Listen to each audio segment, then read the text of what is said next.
So last week we left Job quarantined at the city dump, his oxen and camels herded off by bandits, his flock of sheep burned, his 10 children dead in a building collapse, his reputation sullied, and his body covered from head to toe with unsightly, painful sores. Adding to the woes, Job's wife gives up and encourages him to curse God. For better, for worse, in sickness and health, huh? So horribly altered is Job's appearance from the severe emotional strain and from these hideous skin lesions that his friends who come to visit barely recognize him. Their initial distress at seeing Job this way causes them to fall dumb, commiserating in silence with him for a full week of silence.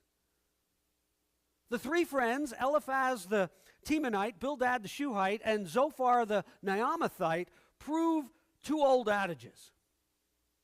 Misery loves company, and silence is golden. The trouble begins when the trio adds insult to injury by opening their mouths 7 days later and really end up doing a job on old Job. Gordon, my best friend from seminary, lost his older brother to an automobile accident in the early 1980s. Billy, who died in that accident, was a teen. Gordon, a few years younger. They and their parents were active and devout members of their church. Take heart, friends earnestly advised Gordon as he stood by his brother's casket. Take heart, God must have needed Billy.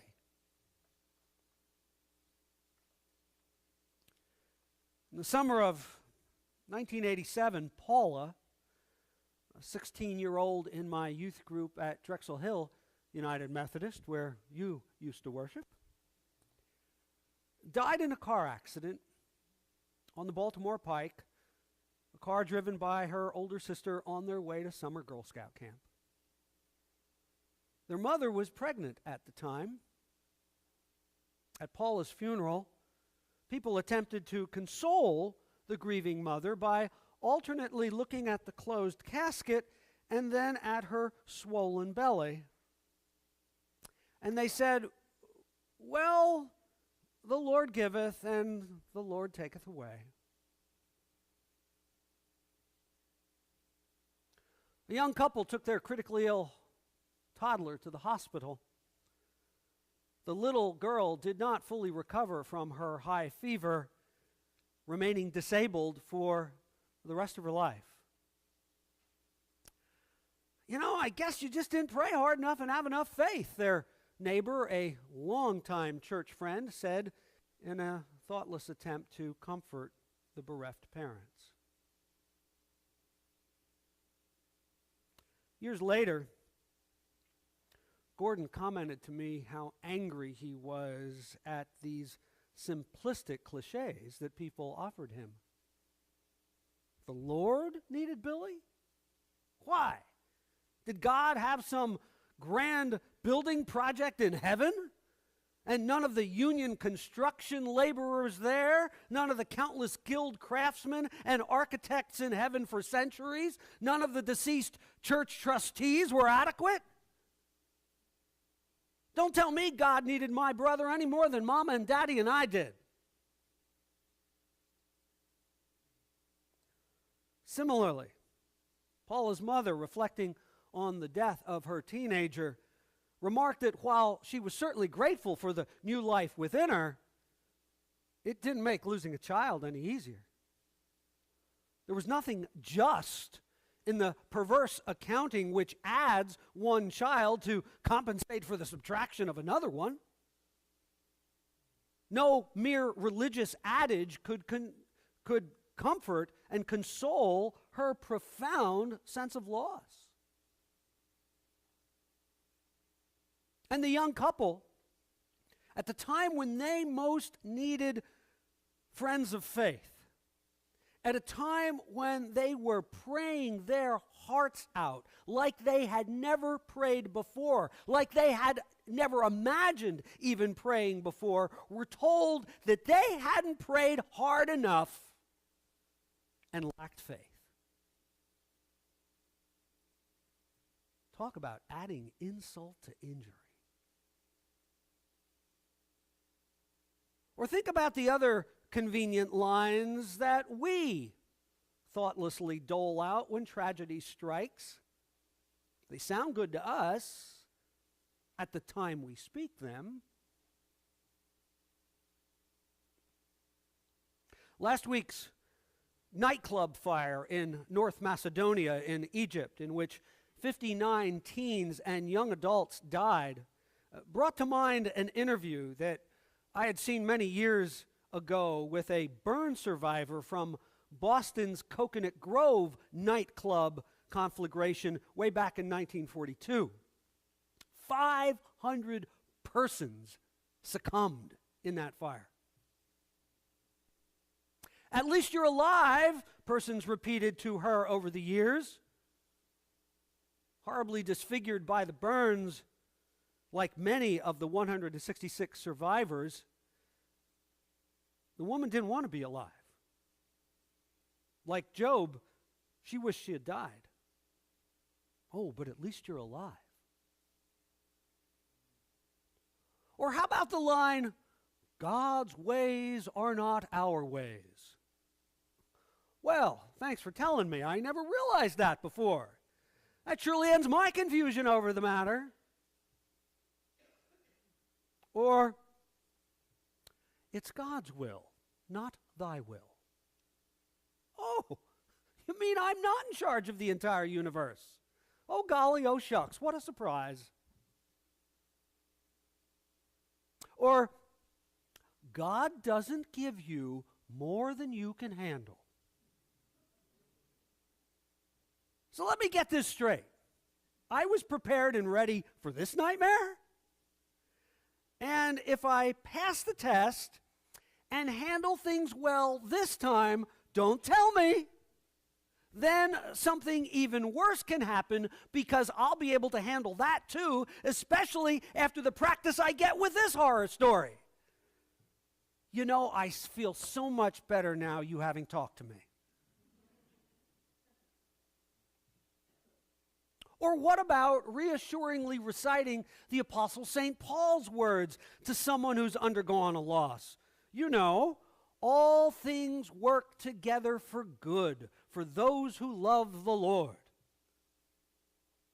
So, what you're saying is that because this is so bad that I don't love the Lord? I appreciate the encouragement. Or another. Time heals all wounds. Yeah, I think I've heard enough of these religious, ridiculous cliches from you. Time also wounds all heals. And your time's up. Pow! Or my all-time favorite. You complain because you have no shoes until you meet someone with no feet. Really? For goodness sake. Surely things can always be worse, but right now, this is the worst I've ever experienced. Can't anyone see that? I need help, not a lecture. Or you pick 'em. She's in a better place. It was his time to go. It's not what you want, it's what God wants. You know, personally speaking, I don't know if I want to laugh or cry when I recount these trite and tidy bromides. because there really is a tragicomic sense to it all, a kind of silly, pathetic nature at work, a feeling that if you don't laugh, you'll find yourself crying, sobbing, heaving sobs even at this stuff. The problem is that all of these handy-dandy maxims, kind of like something out of a Helen Steiner Rice sympathy card, they seem good until we examine them. They all sound satisfactory until we're the ones receiving them, the ones enduring the tragedy. I mean, we call such comforting phrases sentimental. In reality, they're semi-mental, because we recite them reflexively without thinking what they really convey. I mean, our hearts get ahead of our heads, and only after engaging our brains do we realize how ridiculous they sound when reciting them, how hurtful we've been, albeit unintentionally. If anything, these sentiments comfort the person speaking them, not the person to whom they're spoken. I mean, honestly, if we say something nice and encouraging, we feel better, don't we? The danger is assuming that these words will make the victim feel better, and oftentimes they don't. They make us feel better when we say them. Because individuals who undergo a calamity or a profound loss are frequently inconsolable. Words are an inadequate salve for them. I mean, many times the words make the person feel worse, as we've demonstrated. Some of those lines actually blame the victim. You didn't pray hard enough. You didn't have enough faith. Like they need that on top of everything else.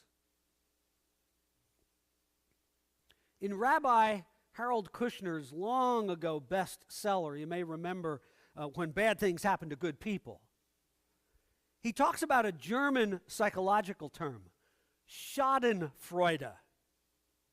Schadenfreude is that feeling of relief that this horrible incident didn't befall us, but befell someone else, the victim. Thank goodness, right? And as truly pained for that individual as we may be, we're just relieved that it's not us. Experiencing the emotion of Schadenfreude, then, we either end up saying things to the victims that blame them for not being like us, or saying things which express our own sense that we feel blessed for not being in their shoes as the one suffering. And we do it almost unconsciously, without sensitivity, without awareness. And it's not helpful. I mean, some of what we say is so sappy, even cheery at times, that it redirects the focus of others' pain to our blessings. That tactic then inadvertently shames the sufferers into keeping their pain and doubts to themselves and harboring complaints rather than openly weeping and wailing over the hardship. I mean, at the very moment that folks need an opportunity to get it all out, our words tend to shut them down, making them sense guilt for feeling the way they do. I mean, just what they need, right?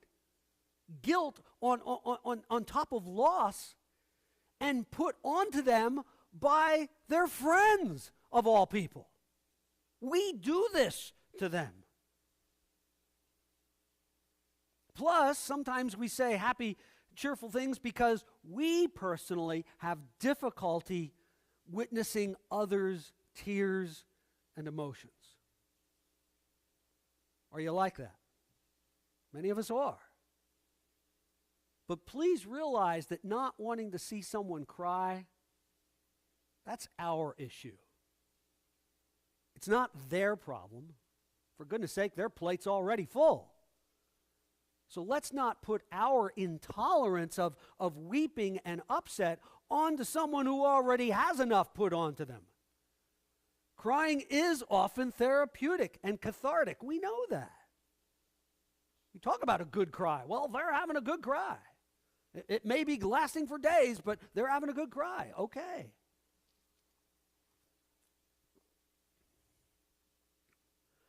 All right. So, since the beginning of the sermon, you've heard a diatribe about what not to do. And as instructive and perhaps as helpful as what I've said may be, anyone can criticize. It's not the critic who counts, President Teddy Roosevelt once said. So what can we do that is constructive when someone suffers? First, although we may want to talk, others may be incapable of listening. Realize that while we may need to say something, the one suffering may not need to have anything said. Ecclesiastes teaches there is a time to keep silence and a time to speak. Right. Be less concerned about making yourself feel better and concentrate more on the needs of the one hurting. Because remember, silence is golden. Or as the prophet Amos reminds us, the prudent will keep silent in such a time. Second, you and I are not the Savior. We cannot change what has happened. Nothing can make up for the loss and the pain. Now, this is not to imply a defeatist attitude on our behalf, but it does mean that we are not God. And well-meaning folks often need that reminder. Oh yes, we may want to take away the pain, but that may not be best left for us, but for Jesus to do. The Son of Man came to save, Matthew says. Or again, we do not have a high priest who is unable to sympathize with our weaknesses. Another gentle nudge from Hebrews. That Jesus has a role to play that does not belong to us. It's for him to do. Third, and this is what Job's friends initially model, be present. Be there with the person, for the person. The signs of a true apostle were performed among you with utmost patience, Paul writes. And so a ministry of presence demonstrates that we are willing to be with someone in their suffering when most people don't want to be there. Well, that's too depressing. I can't handle that. Yes, they'll drop off a cake or a casserole or send flowers. Not that I'm knocking that, as they're not bad in themselves. But the question is, who will be with you? Only someone with a genuine compassion, someone with the fruit of the Spirit called patience, can be present. I mean, 90% of life is showing up, the famed 20th century cultural commentator and filmmaker Woody Allen famously said. 90% of life is just showing up. And so being there for others reveals that we may not have the right things to say. We may not be able to do anything to take away the hurt. That we too are grieved and unable to change what happens in life, but we are willing to accompany someone in this difficult time, in this painful process, to walk beside them in the storm. We let them know that they're not alone. We share their burden. Again, the patient in spirit is better than the proud in spirit. When I was writing this sermon a few weeks ago, I recalled a fire service tradition that exemplified this idea of being present. the time I was writing it, it was almost exactly 25 years since 5 firefighters had died in Worcester, Massachusetts, 25 years ago in January. Members of the engine and ladder companies to which those brave souls were assigned, they dispatched a firefighter to be with the spouse and children 24 hours a day until such time as they were no longer needed. You know, the same platoon, the shift that they would have worked at the fire station, they instead spent with that family. And so presence, a ministry of presence, is a common practice among many fire and police departments. It's a great example for us. Now, for those of you who want to go a little deeper, I'm going to do that right now, that God's name in Hebrew is Yahweh. And Yahweh means, I am what I am. I will be what I will be. Yahweh, then, God's name is not a noun. God's name is a verb, a to be verb, not a to do verb, but a to be verb. So being with may be the best godlike way of doing for someone in the throes of tragedy. Starts with the top. Number 4, and I've got about 25 of them this morning, so, we'll be here, maybe till next week at this time. Number 4, be willing to jettison all the rules about how to help a pained or bereft individual, even some of the items that I'm mentioning this morning. For example, we've learned not to recite certain old saws. But you know what? Some of those victims just may choose to console themselves with those exact sayings. That's for them to do. Our job at the time is not to challenge that which they hold and gives them strength to get through that difficult time. We can see that that's kind of a silly thing, but if they're into it, man, let them be into it. Love is patient, not insisting on its own way, right? But in the same vein, there are some persons who prefer to be alone, to grapple with all that's happening. And that's just how they process their loss. So let's not be pushy there either. I mean, we can always, text or write a note or offer to call and offer to visit or help once they decide that they're ready for that assistance. I recall Karen Reeves, telling me that when her first husband was murdered, that she didn't even want to receive her pastor's call. She was just too angry at the time to entertain anyone. Friends, respect that request. Number 5, a current loss has the distinct ability to recall all previous losses. This means that losing your job today brings to mind how hard it was growing up without enough food on a table during your childhood years ago. Or the pastor who's your friend, who's appointed to another church, recreates the loss of a childhood friend who moved away. Or a divorce triggers reliving the death of a parent. Past tragedies that go unresolved tend to resurface. And that's normal, my friends.